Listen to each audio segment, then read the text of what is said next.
Hi hello friends, എല്ലാ കൂട്ടുകാർക്കും മൗനരാഗം സീരിയലിന്റെ ഇനി നാളത്തെ നല്ലൊരു കഥയിലേക്ക് തന്നെ സ്വാഗതം കേട്ടോ. ചാനൽ ആദ്യമായിട്ടാണ് കാണുന്നുണ്ടെങ്കിൽ ഒന്ന് സബ്സ്ക്രൈബ് ചെയ്ത് ലൈക്ക് ചെയ്ത് സപ്പോർട്ട് ചെയ്യാൻ വേണ്ടി മറക്കല്ലേ.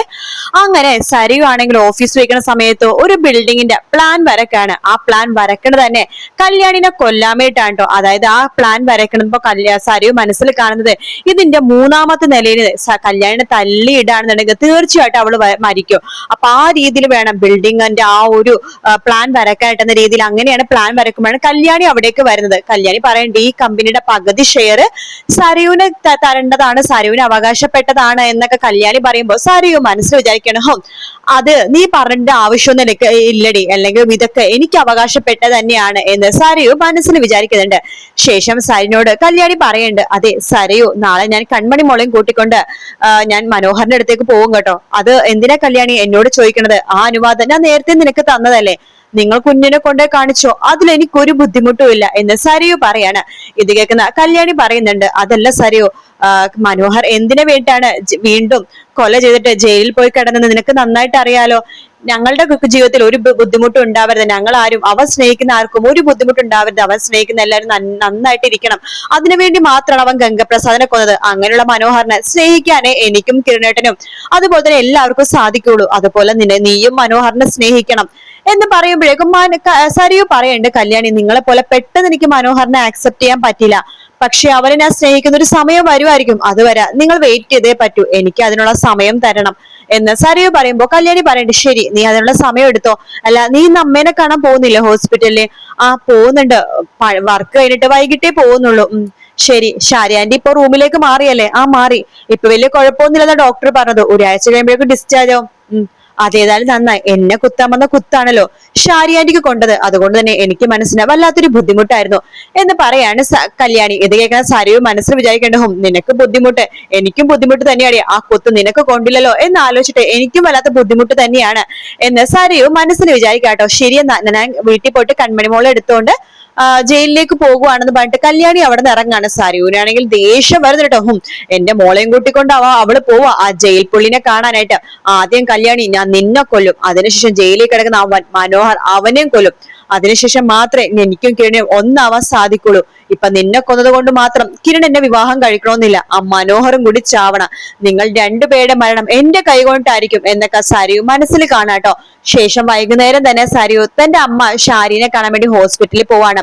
ഷാരിക്ക് ഇപ്പൊ ബോധമൊക്കെ വന്ന് റൂമിലേക്ക് മാറ്റുകയും ചെയ്ത് ഷാരിയുടെ അടുത്ത് സരിയു പറയുന്നുണ്ട്, അമ്മേ ഞാൻ അവസാനം വെച്ചൊരു ഗുണ്ടയാണ് അയാളുടെ പാളിച്ച കൊണ്ടിട്ട് അമ്മേനെ കുത്തിയത്, അല്ലെങ്കിൽ ആ സമയത്ത് അമ്മ എന്തിനാ പുറത്തിറങ്ങിയത്? ആ പയസ് പ്രത്യേകം പറഞ്ഞതല്ലേ അമ്മ എടുത്ത് റൂമിൽ നിന്ന് പുറത്തേക്ക് ഇറങ്ങരുതെന്ന്, അമ്മയല്ലേ പുറത്തേക്ക് ഇറങ്ങിയത്, അതുകൊണ്ടല്ലേ കുത്ത് അമ്മക്ക് കൊണ്ടത്.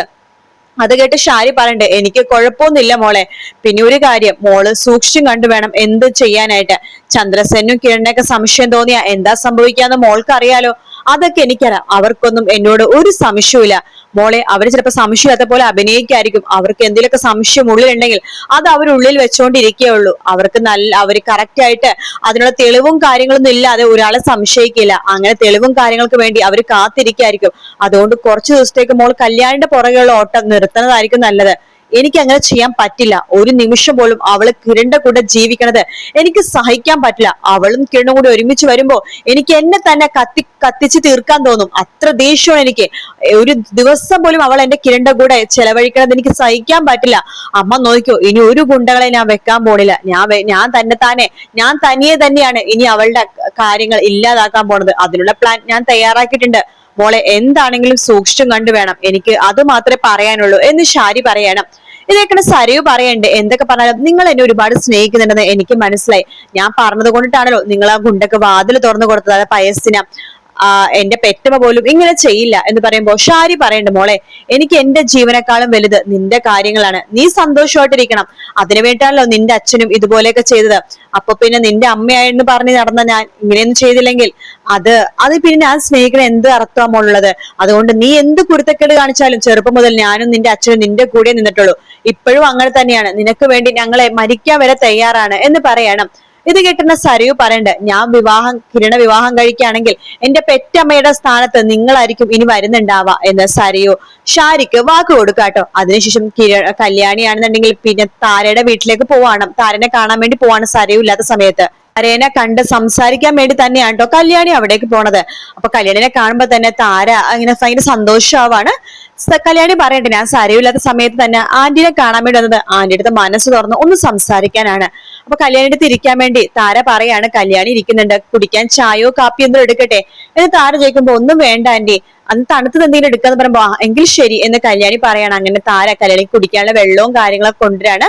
കല്യാണി പറയണ്ടേ, ആന്റി ഇവിടെ ഇരിക്കും, എനിക്ക് ആന്റിയുടെ അടുത്ത് മനസ്സ് തുറന്ന് ഒന്ന് സംസാരിക്കണം. ആന്റി എന്താ ആന്റിയുടെ പ്രശ്നം, എന്തിനാ ആന്റി ഇങ്ങനെ വിഷമിക്കണത്? ആന്റിയുടെ മുഖം കണ്ടാൽ അറിയാം ആന്റി എന്തിനോ പേടിക്കുന്നുണ്ട്, അല്ലെങ്കിൽ ആന്റി എന്തോ കാര്യത്തിന് വിഷമിക്കുന്നുണ്ട്.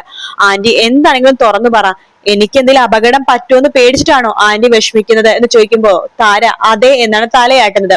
കല്യാണി പറയണ്ടേ, പക്ഷെ എനിക്ക് അപകടം വരുന്നത് ആന്റി നേരത്തെ മനസ്സിലാക്കുന്നുണ്ട്.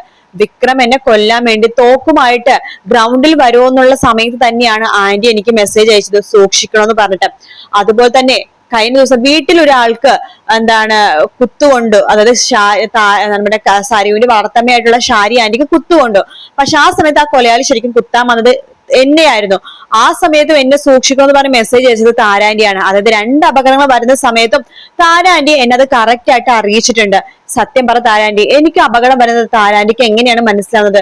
താരാന്റി എങ്ങനെയാക്കി ഇത്ര കൃത്യമായിട്ട് ഇതൊക്കെ അറിയുന്നത്? താരാന്റിക്ക് എന്തെങ്കിലും സംശയമോ കാര്യങ്ങളോ ആരോടെങ്കിലും ഉണ്ടോ? ഉണ്ടെങ്കിൽ തുറന്നു പറ ആന്റി ഇങ്ങനെ മനസ്സിൽ വെച്ചോണ്ടിരുന്ന ഞങ്ങൾക്ക് ആർക്കും അത് അറിയാൻ സാധിക്കില്ല. അതുകൊണ്ടാ ചോദിക്കുന്നത്, എന്താ ആന്റി, എന്താ പ്രശ്നം എന്ന് ചോദിക്കുമ്പോ താര ഒന്നുമില്ലെന്ന് പറയാണ്.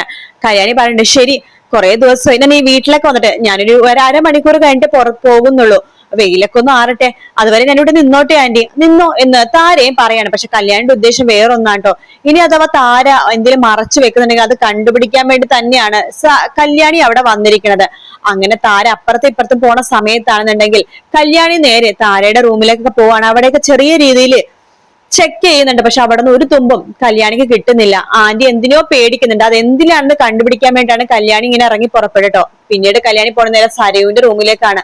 അവിടെ എന്തെങ്കിലും ഉണ്ടെന്ന് സരയുവിന് ഒട്ടും സംശയമില്ല കല്യാണിക്ക്. പക്ഷെ എങ്കിൽ പോലും ഇനി എന്തെങ്കിലുമൊക്കെ ഉണ്ടെങ്കിലോ എന്ന രീതിയിൽ കല്യാണി സരയുവിന്റെ റൂമിലേക്ക് പോവാണ്. അവിടെ മുഴുവൻ അരിച്ചു പെറുക്കുന്ന സമയത്ത് നമ്മുടെ കിരണും സരയും തമ്മിലുള്ള പഴയ, അതായത് അവര് ചെറുപ്പത്തിലുള്ള ഫോട്ടോസും അതുപോലെ തന്നെ അവർ ഒരുമിച്ച് കളിച്ചു വളർന്ന സമയത്തുള്ള ഫോട്ടോസും കാര്യങ്ങളൊക്കെ ഒരുപാടുണ്ട് കേട്ടോ.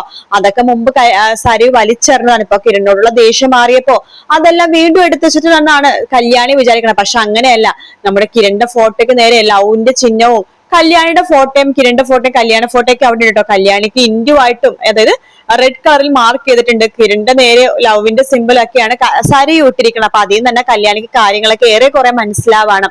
എന്തായാലും ഇനി വരുന്ന എപ്പിസോഡ്സ് ഒക്കെ നല്ല എപ്പിസോഡ്സ് തന്നെയാണ് കേട്ടോ. സരയുവിന്റെ കള്ളത്തരവും ആ ഒരു കപട മുഖവും പൊളിയാൻ പോകുന്ന ഭാഗമാണ്.